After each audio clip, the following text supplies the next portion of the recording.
nama Tuhan Yesus Kristus, Juru Selamat dan Penebus kami.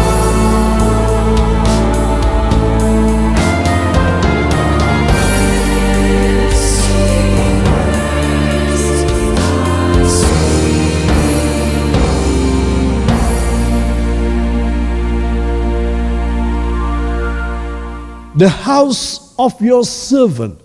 Ini adalah kata-kata dari raja yang mengarang kalimat yang kita nyanyikan tadi. Ya, sudah tentu tidak ada kata Yesus. Ketika dia menuliskan, siapakah aku ini? Ya Tuhan Allahku. Itu Raja Daud, saudara. Dan dia berkata bahwa keluarganya, dia tidak mengatakan my family, keluargaku. Tetapi dia mengatakan satu kata-kata yang luar biasa.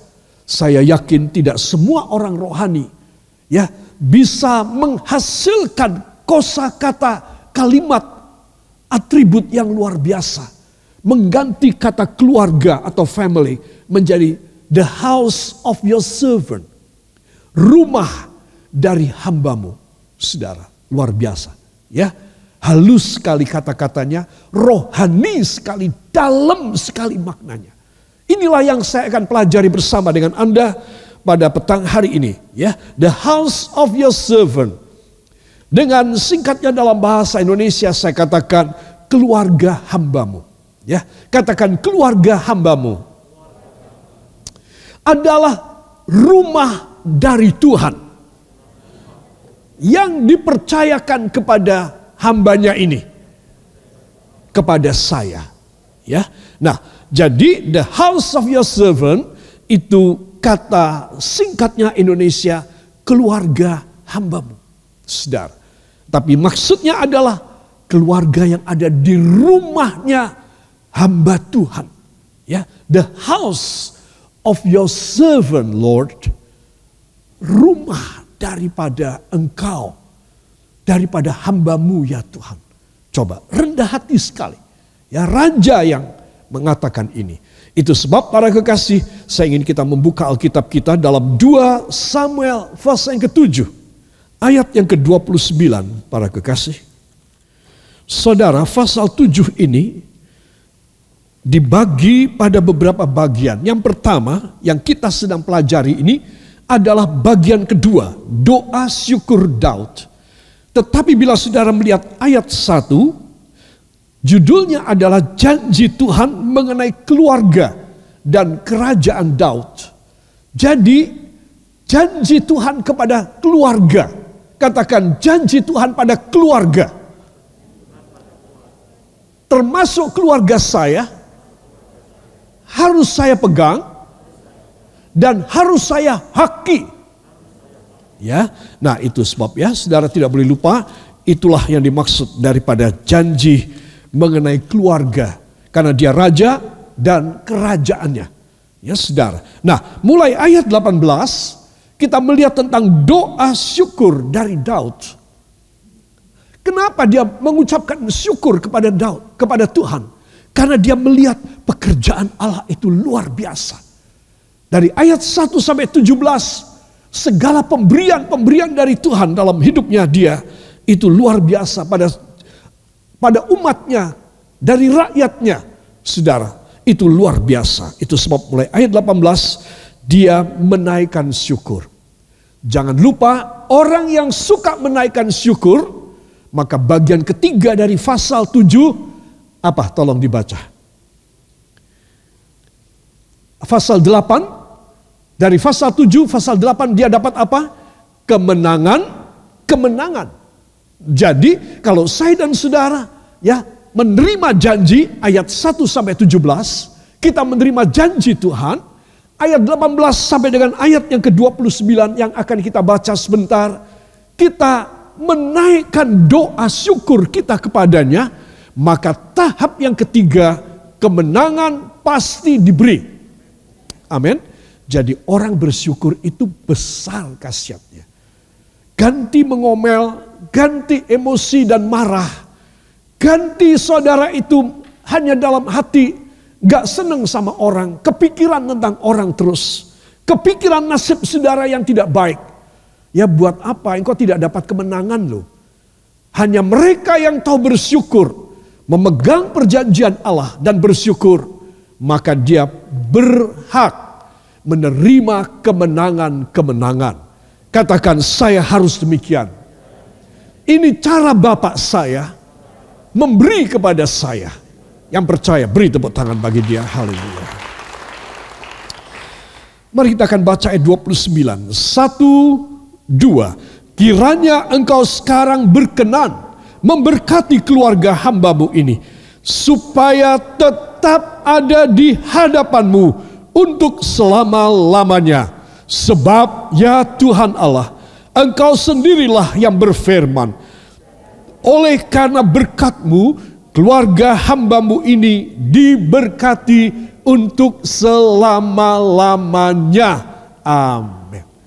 Oleh karena berkat-Mu, keluarga hamba-Mu ini diberkati untuk selama-lamanya. Ya saudara, ini ciri khas tidak bisa ditiru oleh dunia, oleh orang tua kita yang mempunyai warisan banyak, tidak bisa. Ini ada ciri khas Allah. Kita diberkati, ya, maka berkatnya untuk selamanya dalam hidup kita. Di masa pandemi ini kita melihat orang sudah berjuang kayak apa untuk bisa kembali mendapatkan hasil mereka semula sebelum pandemi. Saudara, dan orang berjuang untuk bisa mendapatkannya. Berbagai macam cara, ya kalau sudah di PHK ya sudah aku mau usaha lagi. Ya saudara, habis tabungan atau tinggal sedikit, ya udah aku harus cari lagi. Saudara, tetapi anak-anak Tuhan, katakan sebagai anak Tuhan, saya harus berbeda. Karena pada hati saya ada perjanjian Allah. Ya saudara, jadi saudara mesti percaya tentang hal ini. Dan saudara pasti akan mengaminkan, wah masa COVID malah aku diberkati ya. Aku tidak kekurangan seperti orang-orang lain. Iya, itu perjanjian Tuhan. Itu sebab saudara dan saya harus pegang firman Tuhan. Yang memberkati saudara adalah firman Tuhan. Amin. Saudara, itu sebab tadi kita sudah membacanya. Ayat yang ke-29. Kiranya engkau sekarang berkenan memberkati keluarga hamba-Mu ini. Nomor 1, apa berkat yang diminta oleh Raja Daud? Ya saudara, dia sudah tidak kekurangan apapun. Dia raja. Nomor 1 yang dia minta supaya keluarganya boleh tetap di hadapan hadirat Allah. Wow, menurut saudara ini jasmani atau rohani? Wah, rohani sekali. Coba, raja kok minta rohani ya? Harusnya dia minta lebih gede lagi. Supaya putra mahkotaku, supaya anak-anakku semuanya engkau berkati luar biasa. Saudara, dia sekarang berdoa supaya isi keluargaku, rumah tanggaku selalu tetap ada di hadapan-Mu untuk selama-lamanya. Coba, hebat ya, saudara, raja loh. Tapi dia bisa minta supaya keluarganya gak ada yang hilang, gak ada yang terhilang. Keluarganya jangan sampai ada yang mursal dan murtad. Dia ingin supaya seluruh keluarganya semuanya ada di hadirat Tuhan. Coba, luar biasa. Ini semua orang tua harus nyontoh kepada raja ini. Dia tidak sempurna, dia tidak korek amat, tidak. Saudara, dia banyak berbuat dosa, tetapi dia adalah seorang yang rohani. Di sini kita melihat bahwa Tuhan sangat dimuliakan dengan doa dari orang yang rohani.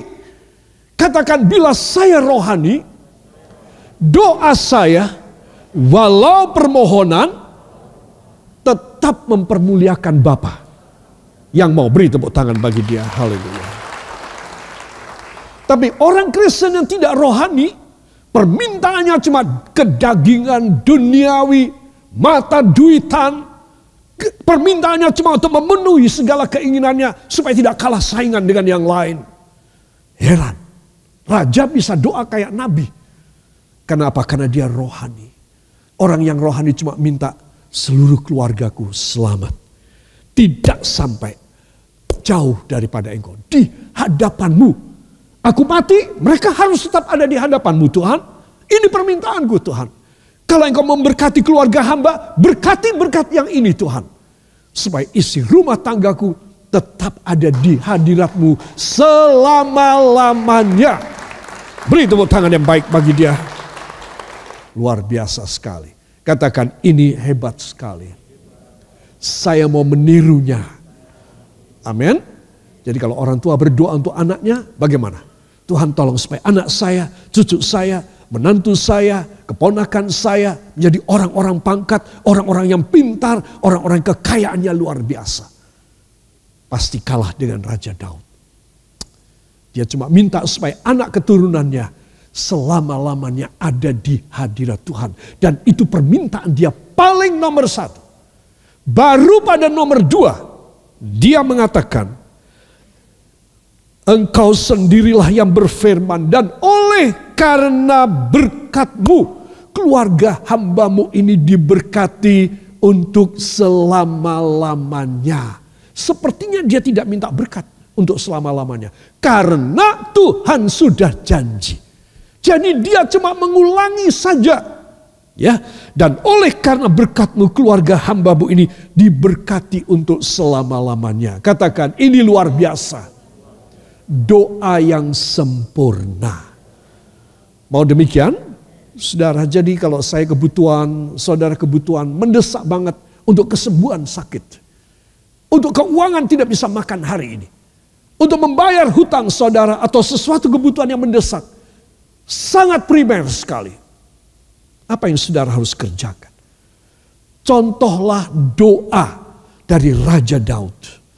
Supaya keluarga saudara selalu tidak ada satupun yang keluar dari hadirat Tuhan. Semuanya ada di sana. Kalau doanya sudah benar, katakan, bila doa saya benar, berkat itu datang bukan untuk sementara, tetapi untuk selamanya. Amin. Tetapi coba ada anak dari Daud yang tidak berkenan kepada Tuhan, undur dari Tuhan, balik menyembah berhala, meninggalkan Allah Yehova. Saudara, berkat stop bagi anaknya. Itu sebab saudara dan saya harus tahu, sesuatu yang menjadi sumber dari berkat adalah ketaatan kita sebagai orang tua untuk membimbing dan mengatur anak-anak untuk dekat kepada Tuhan. Amin. Saudara Anda, ya jemaat Anda, kalau Anda seorang gembala, kalau melihat mata pencahariannya tidak beres, hobinya tidak benar, harus ditegur. Perkara dia mau mencelat dari gereja Anda, no problem. Tuhan bisa kembalikan 10 orang lebih baik dari dia. Katakan amin.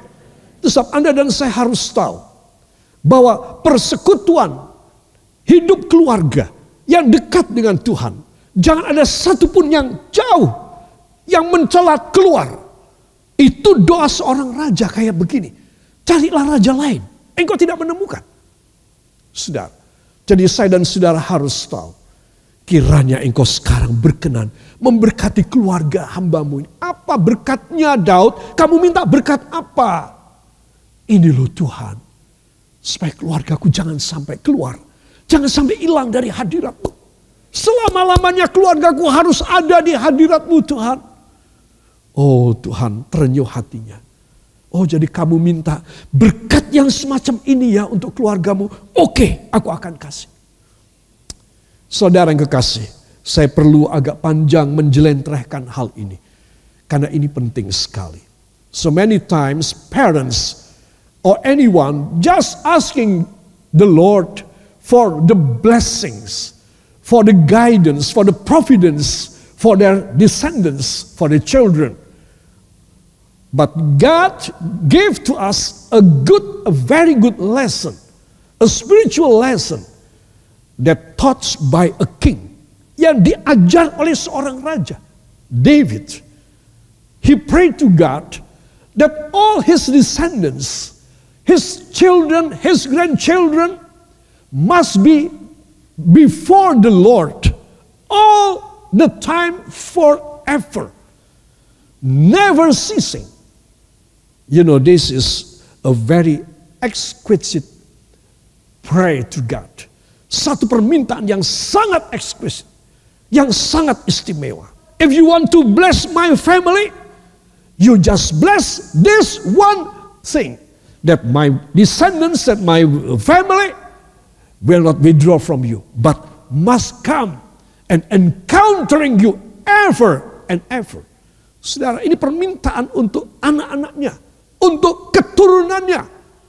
Saudara, kalau di masa COVID ini saya dan saudara mempunyai doa yang sedemikian, bukan asal merem doa, sudah minta uang, minta rezeki, minta keuangan dan ekonomi, minta langganan lebih banyak, untung lebih banyak. Repot. Repot sekali. Engkau tidak kena pada cara Allah. Engkau tidak tahu sistem Allah memberkati. Katakan, saya harus mengerti sistem Allah memberkati saya. Saya mau mencontoh Raja Daud karena dia sangat mengerti hati Allah. Ya, dia sangat mengerti. Itu sebab kepada Raja Saul, Samuel berkata, Saul, Tuhan telah mencopot engkau menjadi raja. Urapannya telah ditarik daripadamu, diambil daripadamu, dan diberikan kepada Daud, seorang gembala. Urapannya Allah diberikan kepada Daud. Karena Daud adalah seorang, a man after the heart of God.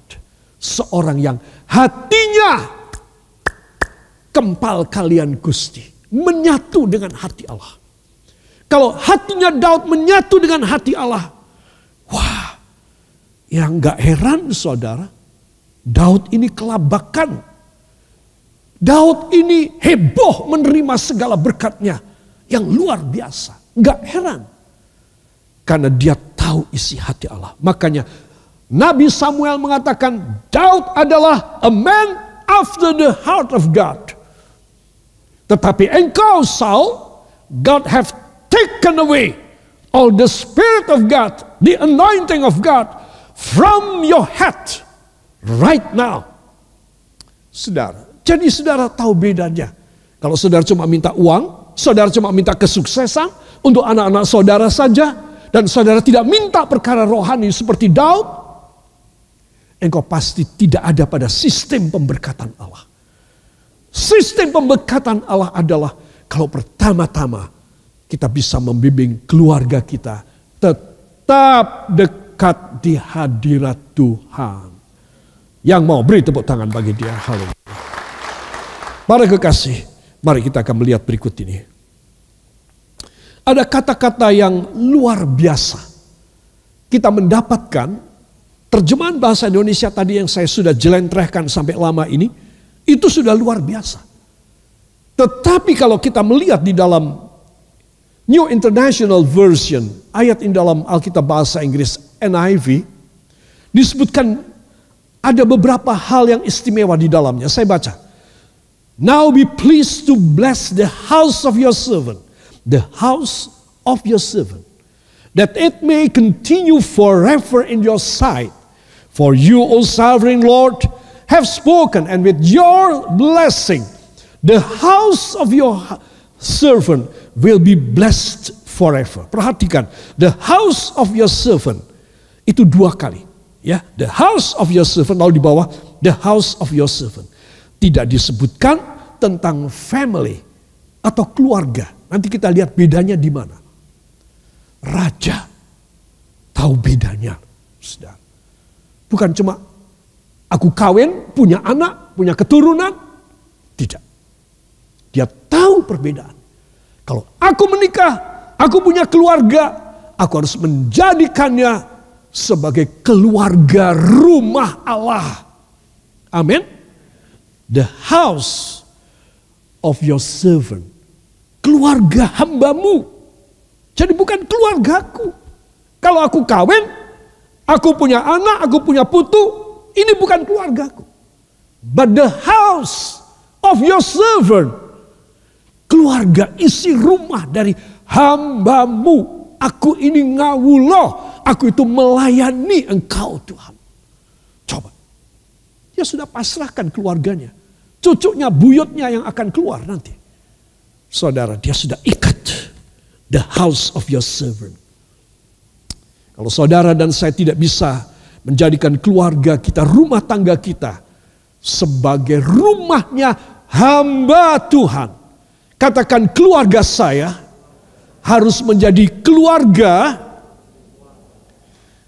yang rumahnya adalah rumah hamba Tuhan. Berarti saya harus menjadi hamba Tuhan. Yang mau beri tepuk tangan bagi dia. Haleluya. Jadi dia raja, tetapi dia menghambakan diri kepada Tuhan. Coba, ya. The house of your servant means that he do not want his family become the kingdom family, the royal family. No, kerajaan, keluarga kerajaan. Di mana-mana raja, ya, wah bangga anaknya, mantunya, cucunya sebagai royal family. Ya, kita mendengar di mana-mana kerajaan Inggris, kerajaan Jepang, kerajaan mana saja, Spanyol, dimanapun. Wah, rasanya kalau masuk dalam keluarga aku jadi mantunya. Wah, aku menjadi keluarga kerajaan, royal family. Coba. Dia mengubah kata royal family menjadi the house of your servant. Coba. Ada raja lain? Tidak ada. Yang seperti dia tidak ada. Itu sebab saudara mesti tahu. Kemuliaan apa yang kita orang minta dari Tuhan di dalam hidup ini. Adalah kemuliaan bisa melayani Tuhan. Semua katakan, supaya keluarga saya diadopsi oleh Tuhan pribadi. Amin. Ini penting sekali. Siapa yang berani melawan Tuhan? Kalau Daud punya keluarga, if his royal family being adopted to become the family, the house of the servant of God, who will become enmity, who will reject him, who will warring with him. Tidak ada satu pun yang berani berperang dengan dia. Karena keluarganya, dia tidak mau royal family, dia maunya the house of your servant. Rumah dari hambamu. Aku ini menghambakan diri. Tidak ada royal family di sini.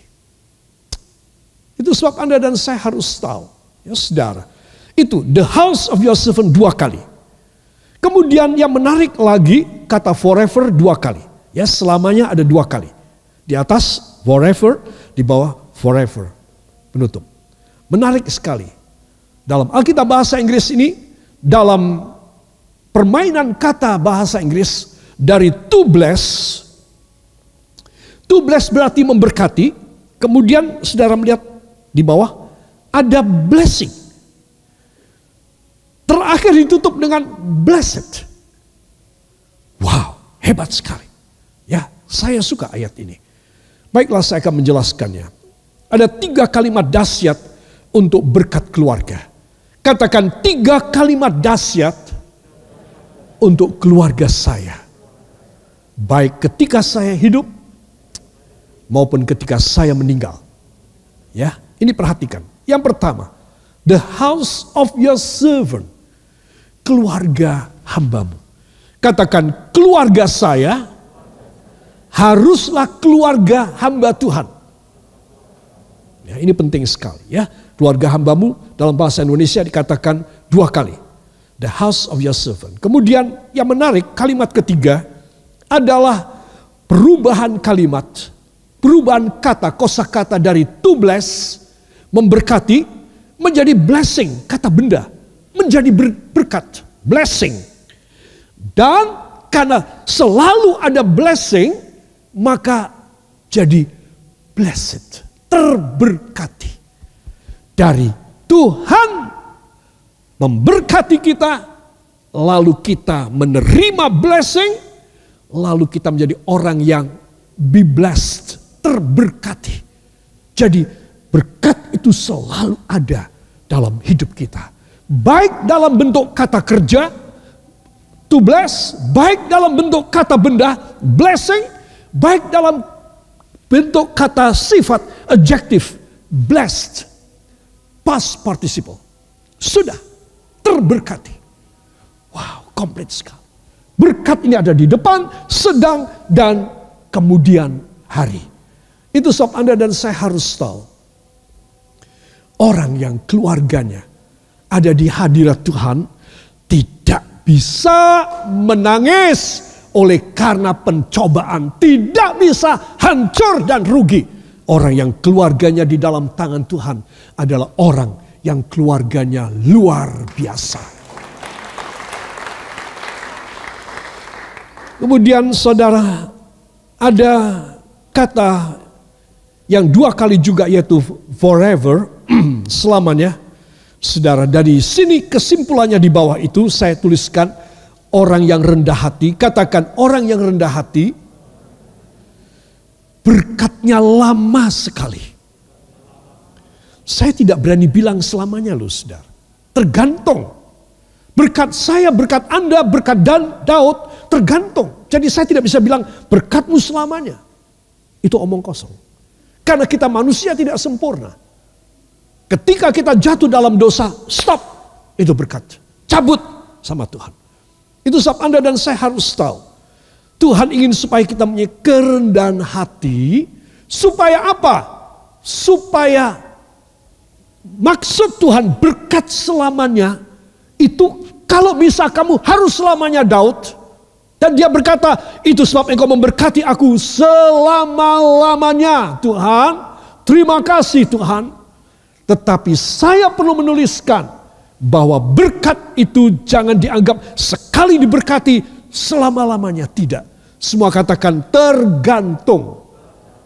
Bagaimana Daud dan keturunannya. Jadi tergantung pada saya dan keturunan saya. Keturunan saudara. Itu sebab saya hanya menuliskan orang yang rendah hati seperti raja ini. Berkatnya lama sekali. Amin. Puji Tuhan bisa selamanya. Saya harus menuliskan ini supaya kita tidak kabur matanya. Kita tidak menjadi seorang yang tidak nyadar. Dan kita menjadi salah pendapat. Begitu Tuhan tidak berkenan, ya dia stop berkatku. Selesai. Itu sebab saya tuliskan orang yang rendah hati berkatnya lama sekali. Yang percaya beri tepuk tangan bagi dia. Haleluya. Sebab kata selamanya ini dengan S dan K. Apa artinya? Syarat dan ketentuan. Tidak seenaknya begitu saja. Aku diberkati selama-lamanya. Ya, jungkir balik dalam dosa seenaknya. Masa Tuhan mau memberkati? Tidak mungkin. Tidak mungkin. Ya, itu sebab Anda dan saya harus tahu. Ya, ini rahasia yang saudara dan saya harus mengerti. Itu sebab Anda dan saya harus minta supaya dalam keluarga ada firman dan Roh Kudus. Bila itu ada, katakan bila itu ada, maka dalam keluarga saya pasti, angkat tangan saudara, pasti dalam keluarga saya ada mujizat dan kelimpahan berkat luar biasa dalam nama Yesus. Amin.